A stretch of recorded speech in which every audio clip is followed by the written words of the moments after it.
1979년부터 시작된 이란의 이슬람 혁명, 그리고 이란의 무장단체가 테헤란에 있는 미국 대사관을 습격해 미국인 52명을 인질로 붙잡는 사건이 발생하게 됩니다. 여기서 끝나지 않고 소련이 아프가니스탄을 침공했고 1980년대에 와서는 이란과 이라크의 전쟁이 발발합니다. 중동은 그야말로 아수라장입니다. 중동에서 찬바람이 불기 시작하면 유가가 꿈틀대기 시작하죠. 1973년 용키푸르 전쟁으로 1차 오일 쇼크를 경험했던 사람들은 1979년 중동에서 발생하는 연이은 사건들이 원유 가격에 영향을 줄 것이라고 예측했고, 미래의 공포는 그대로 유가에 반영되며 배럴당 40달러 선을 돌파하게 됩니다.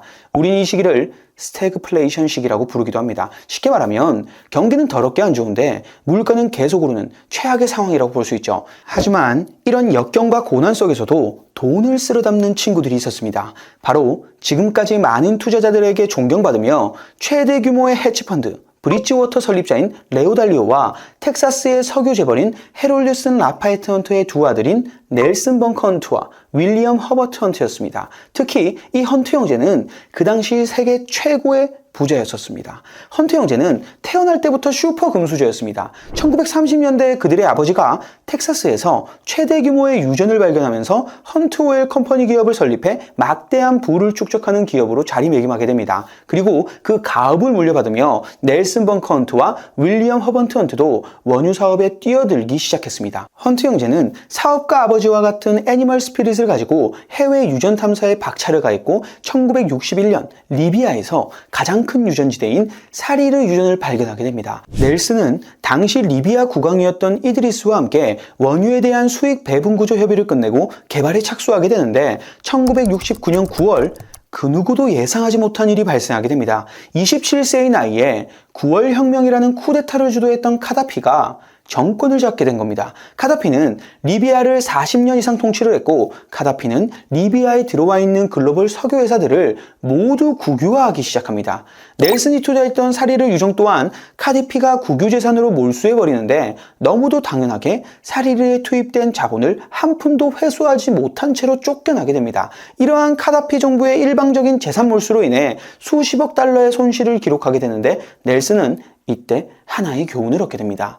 정부라는 건 절대 믿어서는 안 되는 존재임을 알게 된 겁니다. 그리고 넬슨이 정부를 등지는 또 하나의 사건이 있었습니다. 바로 1971년 8월 9일 일요일 저녁, 닉슨 대통령의 성명을 통해 전 세계를 상대로 한 달러와의 금태환 약속을 일방적으로 파기하는 조치를 취한 겁니다. 오랫동안 이어져온 브레튼우즈 시스템은 역사 속으로 사라지게 되고, 미국은 금과 관계없이 자유롭게 달러를 공급할 수 있게 됩니다. 달러가 금의 속박에서 벗어나게 된 겁니다. 이러한 일방적인 조치로 인해 달러의 가치가 폭락하게 되는데, 이때 두 번째 교훈을 얻게 됩니다. 정부가 찍어내는 종이조차 믿어서는 안 되는 존재임을 알게 됩니다. 미국이 달러를 마음껏 찍어낼 수 있다면 달러의 화폐 가치는 크게 하락하게 될 것이고, 화폐 가치가 하락하면 인플레이션이 발생하면서 상품의 가치가 상승하게 될 겁니다. 만약 시장 참여자들이 향후에도 인플레이션이 더 심화될 것이라고 예상한다면 인플레이션을 해치하기 위한 수단을 찾기 시작하는데, 이 시대의 인플레이션 해치 수단은 금이었습니다. 1971년 닉슨 쇼크 이후부터 본격적으로 달러화 공급이 늘어나기 시작하니 금 가격이 큰 폭으로 상승하기 시작합니다. 그렇다면 왜 금 가격이 오르는 걸까요? 당시 금 가격이 오른 가장 큰 이유는 달러의 공급이 증가했기 때문입니다. 금이라는 건 종이 지폐처럼 무한으로 찍을 수 있는 게 아니죠. 금은 가만히 있습니다. 그런데 모든 거래의 수단이 되는 달러가 엄청나게 찍혀서 나오니까 당연히 금의 가격은 오를 수밖에 없는 거죠. 그렇다면 금과 같은 비슷한 성격을 가진 자산들이 뭐가 있을까요? 바로 대두, 밀, 옥수수와 같은 농산물, 원유, 구리, 철, 아연과 같은 원자재가 있습니다. 넬슨은 수년간 정부의 통제 아래에 있는 자산이 아니라 정부가 컨트롤할 수 없는 방식으로 부를 축적하기 위한 고민을 하기 시작했고, 그에 대한 해답도 위와 같은 실물 자산이었습니다. 그들의 첫 번째 투자는 원자재인 대두였습니다. 넬슨 형제는 계속되는 인플레이션으로 인해 대두의 값이 상승할 것이라고 예측했고, 이에 대규모 대두 선물 계약을 매수하기 시작합니다.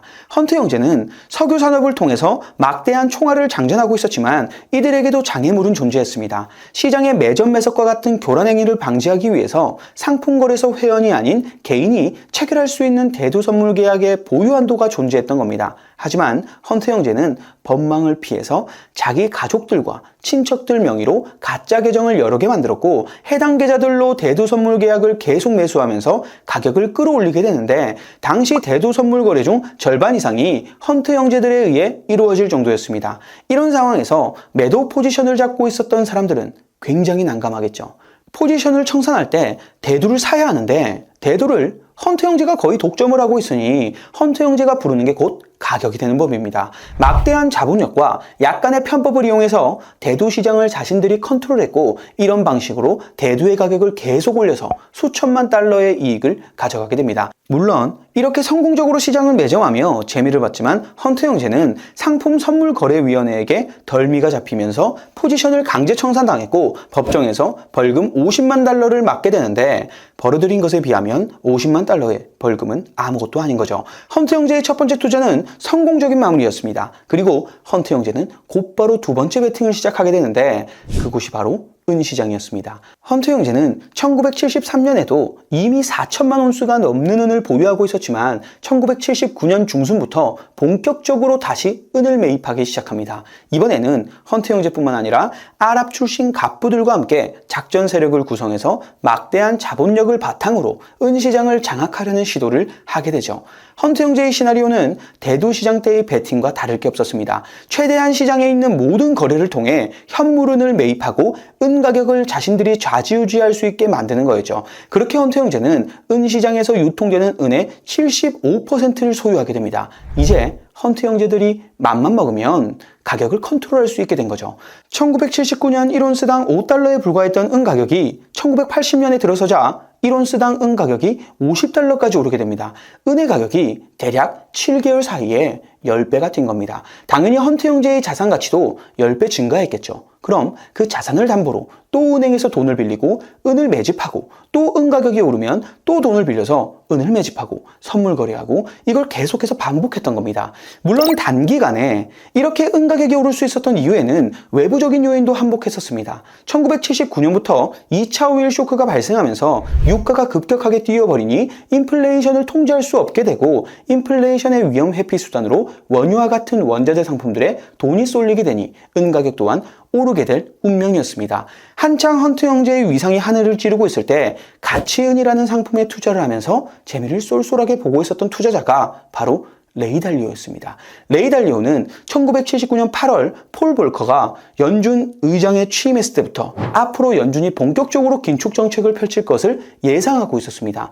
연준 의장이었던 볼커는 철저하게 통화량 관리 체제 하에서 돈줄을 일정하게 컨트롤하는 정책들을 펼쳤습니다. 한국에서는 폴 볼커를 인플레이션 파이터라고 부르기도 하죠. 1980년대 당시 볼커의 살인적인 금리 인상 또한 통화량을 줄이는 하나의 방법이었고 이 과정에서 통화량이 줄어드니 물가가 잡히긴 하지만 반드시 경기 침체가 따라오게 됩니다. 경기 침체라는 현상이 발생할 때마다 여지없이 인플레이션 회피용 자산 가격이 하락하게 되는데 레이 달리오가 이를 예상했던 겁니다. 그래서 헌트 형제에게 은 시장에서 이제는 빠져나오라고 조언을 해줬지만 헌트 형제 입장에서는 은 시장이 자신의 손안에 있는데 그런 말을 하는 레이 달리오가 귀여웠겠죠. 그리고 실제로 레이 달리오는 은 가격이 10달러일 때 처분을 하게 됩니다. 물론 레이 달리오도 50달러까지 상승하는 걸 보면서 10달러에 팔았던 걸 자책했지만 결국 결과적으로 보면 그때 팔았던 것이 신의 한 수였던 거죠.